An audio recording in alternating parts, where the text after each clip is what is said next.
योग भारत की ऋषि परंपरा की देन है, भारत के योगियों की देन है, उन विभूतियों की देन है जिन्होंने योग की परंपरा के माध्यम से भारत की ज्ञान की विधा को वैश्विक मान्यता दिलाई थी। आधुनिक काल में प्रधानमंत्री मोदी जी ने योग की इस विधा को वैश्विक मान्यता दिलाई और आज हमने 12वें योग महोत्सव के साथ जुड़ करके अंतर्राष्ट्रीय स्तर पर एक बार फिर से भारत की पहचान को दुनिया के सामने प्रस्तुत किया है। कुंभ का आयोजन हजारों वर्षों से मोदी जी ने कुंभ के आयोजन को भी मानवता के अमूर्त सांस्कृतिक धरोहर के रूप में मान्यता दी।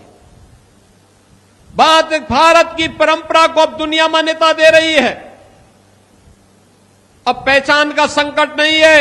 हमारे लिए 25 करोड़ का उत्तर प्रदेश ही परिवार है, इसलिए उन 25 करोड़ जनता जनार्दन के हित के लिए कार्य करना, उनके लिए योजनाएं बनाना, उसको प्रभावी ढंग से लागू करना, जब इस उद्देश्य के साथ कार्य होता है तो परिणाम आने में भी देर नहीं लगती।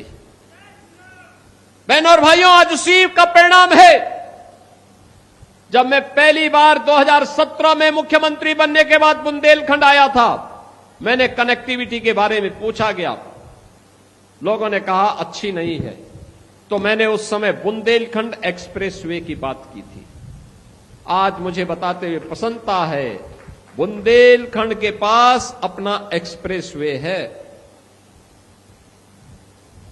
डिफेंस मैन्युफैक्चरिंग कॉरिडोर, पहले बुंदेलखंड का नौजवान आर्मी में भर्ती होता था और जो उसके पास गोला और बारूद होता था वह दुनिया से मंगाया जाता था, आयात किया जाता था। अब गोला बारूद, तोप, मिसाइल ये सब यूपी में बन रही है। प्रधानमंत्री मोदी जी के कारण यूपी में बन रही है और यूपी के नौजवान की, भारत की सेना की ताकत क्या है। ऑपरेशन सिंदूर में आपने देखा होगा कि लखनऊ में बना हुआ ब्रह्मोस मिसाइल जब पाकिस्तान पर दागा गया, वह जान बचा करके, दुम दबा करके दुनिया के अंदर हाय तौबा करते हुए जान की भीख मांगता हुआ दिखाई दे रहा था। यह है नए भारत की ताकत।